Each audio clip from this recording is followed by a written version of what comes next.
We're live from our studios here, number 35, John Hammer Street in Accra. Good afternoon to you. Welcome to the Midday News on 3FM 92.7. My name is Noble Crosby Annan. The bulletin is also live on all our social media platforms at 3FM 927. Join us there, and we'll be glad to share your thoughts with the rest of the world. Coming up in the bulletin this afternoon, minority in Parliament rejects government's explanation of ongoing nationwide power cuts and are demanding a scheduled timetable. We'll bring you the details of the position of the minority shortly. Also, residents in part of Eastern Accra and Tema are grappling with water supply challenges due to unstable power supply in the Kpong water treatment plant and its associated booster stations. Also, Ministry of Fisheries announces closed season for industrial and semi-industrial trawlers. We have details of these stories and a lot more coming to you shortly. Please stay with us.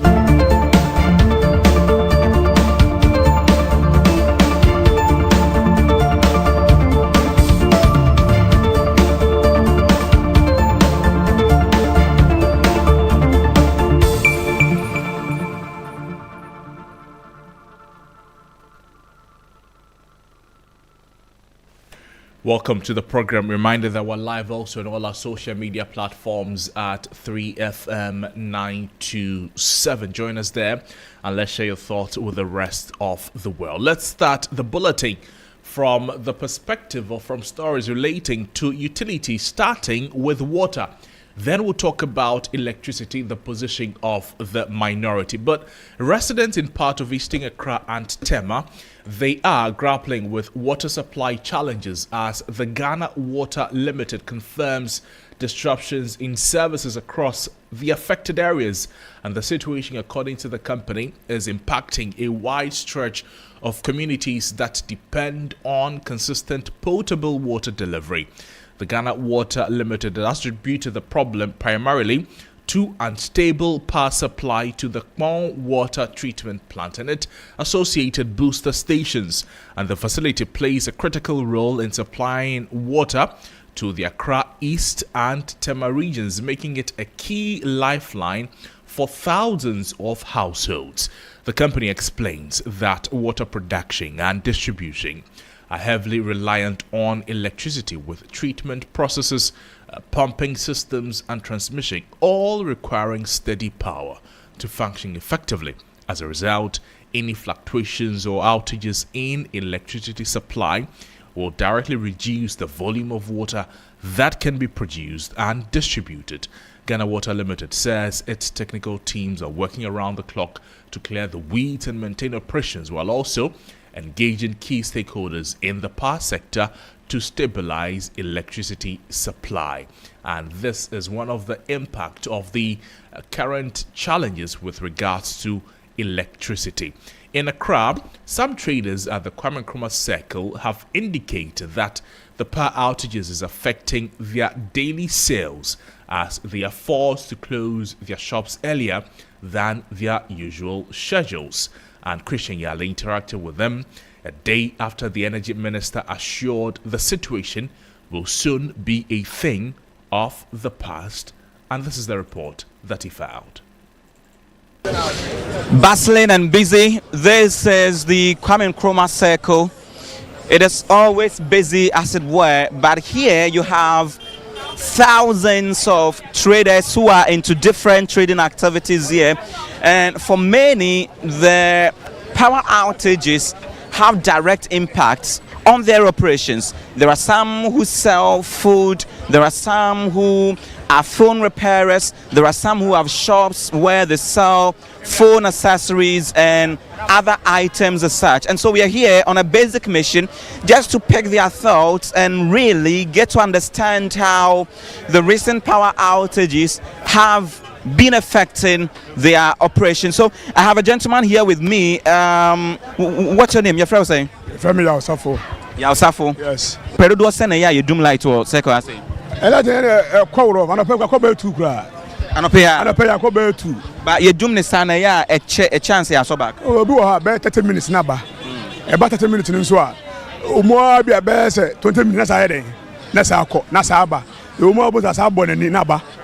There no one every challenges were about pen for no more problem or no more solve any problem. Yeah, was telling me that if there is a genuine problem, be it technical or any other problem of the sort, and it will take authorities to take power so that they are able to fix such problems. He is very okay with that. As sounds when I affect your business, no. Didn't affect your business, because be a and run a John Mudimo, don't have a point 9. But because of light in the boss is 7 and I'm a point. Okocas is here, being so better check out, say at least you get a backup like cotton plant and a generator, and I'm a cotton plant and generator. No, it's a cotoba, mess out of food and everything. A woman of the Mefa workers, and this is a son of Manocosabama. Oh yes, can you do the high end power because as you can see I'll buy there are fans on but she hits I wa say. Into mudum the sana. Yeah, na hit no, and yasem get nothing so your name na yet on, no see the cania and a ton near mano. And you may you can't say lights no say toswa and they attract customers and more ba a beton near man.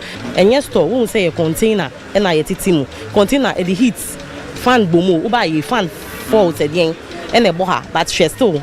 I'm sweaty, cry. Yeah, I'm sweaty. It's not easy here. Yeah, it means that you end up closing earlier than you would ordinarily close. Yes, yesterday, for instance, the lights went out, and we had to close and go. Obia was like, oh, and and I because I had say, Obi to meet now, man, Bobe 12 and I don't 12 a.m. midnight. Yes, because once I say, na say, a big corner, maybe ba. I have no more na. There's a moment 24 hours, no. Yeah, they started that. But anti Bebrena Cassabe year and a buying far, the Rebecca said load shedding timetable. So that most circle from Bun say, Ochina, you bedroom light for this period. Okay, no, boy and pa because then you only say, Nedia, make one, make what's not or shimu. And that was a report by my colleague Christian Iyali as he engaged with some traders at the Kwame Nkrumah Circle. Here in Accra. Let's go live to the Volta region where our man Faisal Abdul Idris reports that business owners say the intermittent power outages is cutting deep, affecting sales and then income because many small and medium-scale businesses are bearing the brunt of the erratic supply situation currently happening across the country. The situation has sparked complaints and frustrations from energy consumers, with some asking for a load shedding schedule or a timetable to help with planning. The Energy Minister, John Abdullahi Jinapo, he has meanwhile assured Ghanaians of transparency and regular updates as the country continues to grapple with electricity supply challenges following the recent disruption at the Akosombo hydroelectric power station. Faisal Abdul Idrisu is joining us from the Volta region. Faisal, thank you for joining us. How is the situation in the Volta region like?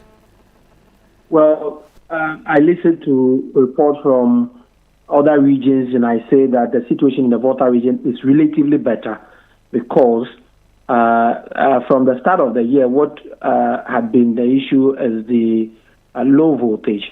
Your light is on, the next minute it goes dim, your fan is on, the next minute stop working and start all over again until somewhere last week when the outages actually started.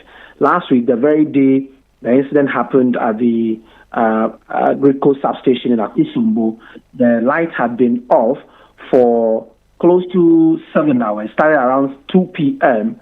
till somewhere around 9 p.m. That Wednesday. What we are seeing lately is the fact that, for instance, in Ho, the light goes off for a few minutes and comes back. Last night, between 7:13 to 7:30 p.m., the lights went off again and came. Today, as I speak to you, we have light throughout. However, yesterday, the ECG issued a statement saying that several parts of the Volta and OT regions were going to go off between 6 p.m. to 12 a.m. That ordeal, I understand those towns earmarked yesterday went through it. Today, at 6 p.m. to 12 a.m., several more towns and communities will be off. This morning, I was on the streets interacting with business owners, particularly those who operate saloons, metal fabrications like welders, those who use electricity largely to do their daily work. And they tell me that the situation is affecting their businesses greatly. Some come to work in the morning and there's no light, they have to go home and sleep. Sometimes clients are in their shops waiting for their turn, only for them to be told that the lights are off, they should go and come back. And so this is actually the situation across the region. We may have to take a listen to exactly the concerns the public is raising, particularly business owners. Crosby. I'm fridge mechanic. We are working at CK Road. So this light out is affecting our motors. And so due to the low current, when you are charging fridge, the motor can just damage like that. And the air conditions too, they don't work. It is affecting our work. It is delaying our work too. We used to sell motor to fridge motors, air conditioning motors. We used to sell to our customers, but due to the low current, when they fix it, it damaged their distance. So we are no more selling it again. Because when it got damaged, they used to bring it back again. With the low current, when it happens, the AC makes noise. And I think it's affecting the AC more because we've changed AC like 2 times already. So it's affecting the AC more, and it affects the lighting too at the shop. Sometimes the faces can just go off. Sometimes it goes off like for 4 hours, 3 hours. Sometimes so we close. The next day when we come, so there won't be lights. Sometimes we use gen, and most of the time so the gen is faulty, so we off it. The voices of some traders and business owners in the Volta region. Then Faisal, briefly before you take leave of us, I'm sure they are also asking for a schedule or a timetable. Yes, they ask and they want to have their day planned as against what the ECG has for them, so that they will not go to work and then there is no light, they have to return home. This morning, a gentleman was telling me that he drove all the way to Petro to go and work, only to get there and there was no light, so he has gone back to where he came from, and that's very inconvenient. It's not something they would want to deal with going forward. Thank you, Faisal Abdul Idris, who's speaking to us from the Volta region there. Well, back here in Accra, the minority, they have attributed the recent power outages to what they describe as a neglect of the energy sector recovery program introduced by former President Akufo-Addo to address financial and operational challenges in the sector. According to the minority, the erratic power supply predates the recent inferno at the Akosombo substation. Deputy Ranking Member on the Energy Committee, Collins Adamaku-Mensah, says the outages are the result of months of government incompetence. Ghana's power crisis, the doom that millions of Ghanaians have been enduring since January 2025, was not caused by any accident at Akosombo. It was caused by this government. The event of 23rd April are the latest and most dramatic symptom of a power sector left to decay under the NDC's incompetent stewardship. The Mahama government must not be permitted to use this incident as a convenient alibi for a crisis that predates it by more than a year. And the MPP minority will not allow that cynical rewriting of history to pass unchallenged. Let us be unequivocal about the timeline. Long before the event of 23rd April 2026, Ghanaians across every region of this country had been enduring persistent, unannounced, and devastating power outages. ECG had been issuing relentless emergency and maintenance schedules throughout April 2026. The ECG Director General had already issued public apologies for chronic power fluctuations, causing damage to household equipment and crippling small businesses. Communities were living in darkness, not for hours, but for days. Industries were hemorrhaging losses. Cold stores were warming. Hospitals were straining on generators. That was the reality of Ghana's power sector before any incident at Akosombo. That is the crisis this government owns, fully, entirely, and without excuse. And the MPP minority will not allow this government to shelter its own incompetence behind the narrative of a single incident. We say to the president directly, the darkness Ghanaians are experiencing is not the product of 23rd April 2026. It is a product of 14 months of policy failure, institutional neglects, and the deliberate abandonment of the energy sector recovery framework that the Nana Addo Dankwa Akufo-Addo and Dr. Mahmoud Bawumia administration put in place to prevent exactly this kind of collapse. The voice of the deputy ranking member on the Energy Committee, my colleague Christian Yali, he covered the presser. He's joining us more on the position of the minority. Chris, thank you. What else did the deputy ranking member say? Crosby, what he has been saying also is that when you look at the situation that Ghana is faced with currently, it goes beyond technical thought to one that borders on finances, because as it stands, unlike what government said last year that it has paid all independent power producers, they know per their records that government owes independent producers some $500 million. As well, government, they say, owes suppliers of fuel some $200 million. So they want all of that addressed, and also government to provide some update on the Dumsor levy and what government has been able to, retrieve so far by way of revenue. We can listen to Collins Adumakumensa on the IPP's bet. We also know that the problems of the sector is not only technical, it is financial. The Ministry of Finance announced last year that it had cleared all the debts to IPPs. The government also credited itself with financial improvement at ECG. However, the data available to us is that government owes IPPs over $500 million and over $200 million to companies that supplied fuel for power generation. We call on the government to come clear on the financial situation in the sector, particularly after the imposition of the Dumsor levy. We are calling on the Minister for Energy and the Minister for Finance to, within the shortest possible time, lay before Parliament upon resumption and publish for the consumption of all Ghanaians the full, detailed and independently verified report on the 1 Ghana cedi Dumsor levy. Christian Yali is still on the line with me. Christian, that is the deputy ranking member on the debt that he says government owes the independent power producers. They are making some demands. What are they? They're saying that this is an issue that you cannot use semantics or English to explain every now and then. So government must cease using semantics to treat the power crisis across the country. Also, they want the minister to appear before the House when the House resumes from recess. We can listen to their demands now. The government must immediately cease describing a nationwide power crisis as a planned maintenance program or a series of routine transformer upgrades. Ghanaians are not fooled. The lights are out because this government failed to implement the recovery plan it inherited, not because of engineering schedules. Implement the ESRP without further delay. The Minister of Energy, the Minister for Energy must appear before the full House and brief members on the current state of Ghana's generation and transmission capacity, the financial obligations outstanding to IPPs, the status of the ESRP, and this government's credible, costed, and time-bound plan to end Dumsor.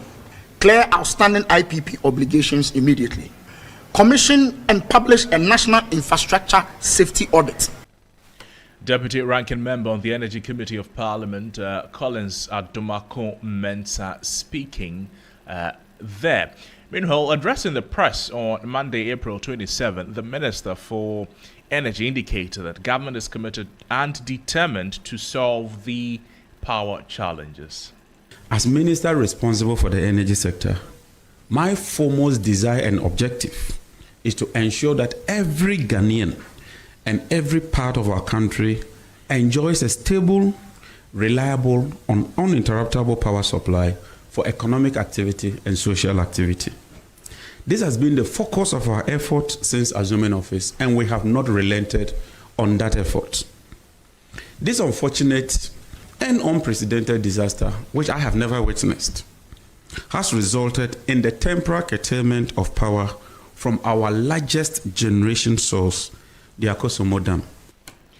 And that's the voice of the Energy Minister there. This is still the midday news on 3FM 92.7. Let's do some other stories this afternoon, taking you to the Ashanti region, because some NDC executives have allegedly attacked the Ejiso MCE over a warehouse purported to have been broken into by some of the executive members of the party.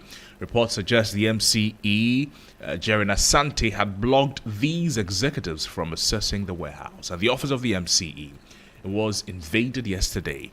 An armed police officer present at the scene was overwhelmed. Let's take a listen to what happened before we touch base with William Evanzinkum, who has been following this particular story. The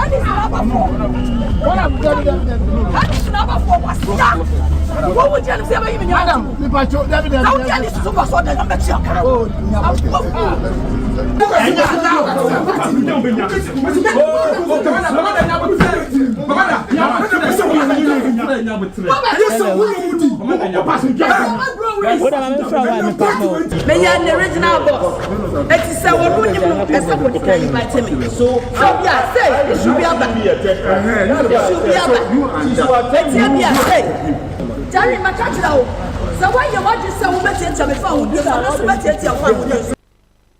Let's get to know where all of this is coming from. William Evanzinkum is joining us. Evans, thank you. Good afternoon to you. What are we listening to? We understand this had a cause and it is leading to some other concerns. What are they? Well, so two lingering issues that have been fuel and tension between the MC and some executives of the party. In fact, it has even escalated to a member of the regional executive. And here specifically, I'm talking about the regional women's organizer of the party, who also happens to be the regional coordinator of the school feeding program. Now, one issue has to do with a parcel of land, which report has revealed to us that a member of the executive or executive member of the NDC at the constituency level has begun developing on that particular parcel of land, which of course belongs to the state. And this particular issue has already been creating tension between the MC, because the MC has said that there was no recourse to his office before that particular move was initiated. Then what even escalated the whole issue has to do with what happened yesterday, when a warehouse, which of course belongs to the state, had also been taken over by the regional women's organizer. And we understand that she's turned or converted a particular warehouse into a private storage facility. So the MC and her officers went there, attempted to persuade her to evacuate her staff from the warehouse. But of course, it also turned into something else. Some barrage of insults from the video that we watched were held at the MC, escalating tension here and there. Around 4 p.m., we also had a report that her office was also invaded by some aggrieved executives or constituent executives of the party. And the move is, asking her to, leave office because they've, on a number of occasions, disagreed on a number of issues. So that is the tension that is boiling up as far as Ejoso municipality is concerned. And has any arrest been made? So far, no. We engaged the regional executive of the party. In fact, the chairman told us that they are meeting as a party to resolve the matter. When he was asked whether there's going to be any arrest expected, he was mute on that particular issue. Evans, thank you. We trust that you keep an eye on this and bring us details in a subsequent bulletins. William Evanzinkum speaking to us on the happenings in the Ejoso municipality in the Ashanti region there. Now, marine artisanal canoe fishers have once again been exempted from the annual closed fishing season. The exemption, according to the Minister for Fisheries and Aquaculture, is intended to protect livelihoods of artisanal fishing communities whose livelihoods depend solely on fishing and related activities, while ensuring an inclusive and balanced approach to fisheries management. However, industrial trawlers, semi-industrial vessels will observe a 2-month and 1-month closed season respectively. Let's take a listen to the Minister for Fisheries and Aquaculture. Canoe fishing vessels this year, 2026, will not observe a closed season. The ministry and partners will advance the Fishers Protection Package that we are currently working on that will cover vessel licensing, tracking, and communication systems, insurance for fishing assets, social security arrangements for fishers, access to fisheries subsidies, including premise fuel, will be transparently linked to participation in this package. Stakeholder consultations will roll out as soon as possible. Emilia Arthur is the Minister for Fisheries and Aquaculture. To roads now, because the Roads and Highways Minister is giving Big Edu Construction a 1-month ultimatum to make up for delays on the Enchi Kujo-Piki Road, a 30-kilometer to 62 kilometers under government's Big Push program. Now, during a site inspection, the minister noted that the contractor is currently at about 19% completion before the expected progress level.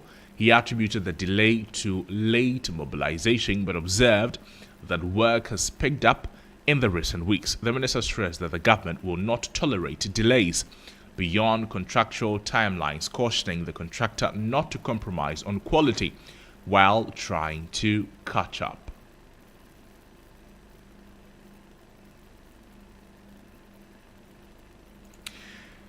Now to some other stories before we go this afternoon. Concerns over jobs took center stage as supporters of the governing National Democratic Congress, they pressed for employment during a thank you tour of the Upper East region. Addressing the gathering, the party's national chairman, Johnson Asiodin Ketia, assured members that jobs and development would be delivered, urging patience and promising that their efforts would be rewarded in time.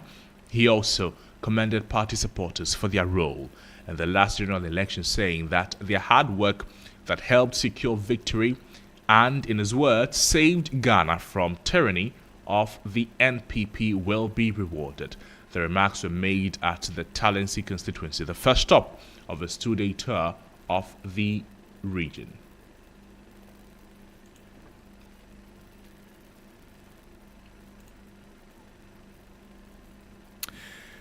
And that's how we wrap up on the midday news here on 3FM 92.7. There's more news on our website, 3news.com. My name is Noble Crosby Annan. Business news is up next. Have a great afternoon. Bye-bye.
Hello, good afternoon and welcome to Business Daily on 3FM 92.7. Coming up, consumers expect relief at the local pumps as fuel prices dip for May amid new price floors by National Petroleum Authority (NPA).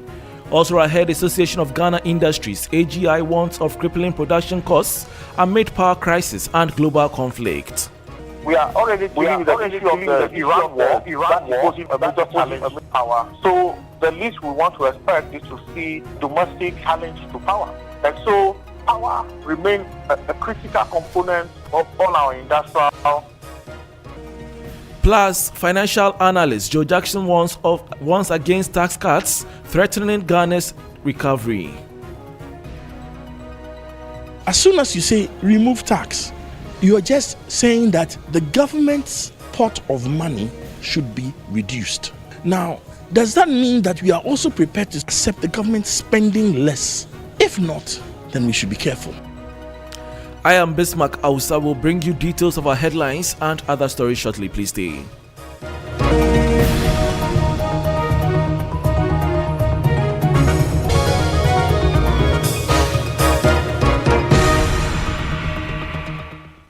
Thanks for your company. Now to the details. In a significant turn for Ghanaian consumers, the National Petroleum Authority (NPA) has announced a reduction in fuel price floors effective May 1st, 2026. This latest adjustment, part of the authority's bi-monthly pricing review, signals as much needed easing of the financial pressure that has gripped the transport and manufacturing sectors over the past month. There is more in the following 3 Business News Desk report. Petrol has been set at 13 cedis 25 pesos per litre, while diesel now stands at 14 cedis 30 pesos per litre. The most notable change comes in the cost of diesel, which is set to drop by 1 cedi and 80 pesos per litre, bringing the floor price down to 14 cedis and 30 pesos.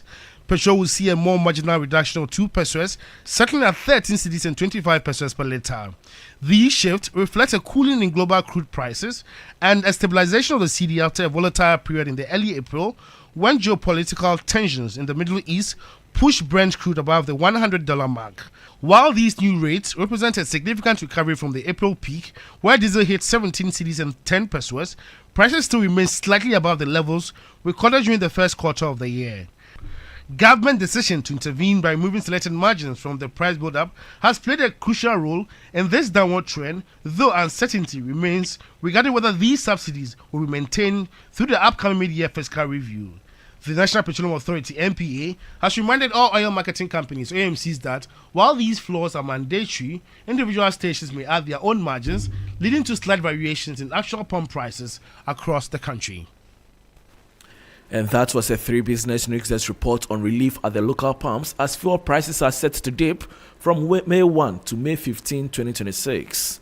Still on the power crisis, the Association of Ghana Industries has raised an urgent alarm over the deteriorating power situation in the country, warning that the combination of domestic doomsday and the escalating Iran-US war is strengthening the survival of local manufacturing. Speaking on Business Focus, Chairman of the Greater Accra branch of AGI, Jonam Akpelu, noted power now accounts for approximately 30% of total industrial costs. The recent wave of unannounced outages has created a major headache for factory owners who are already grappling with a 40% surge in global oil prices and massive shipping surcharges.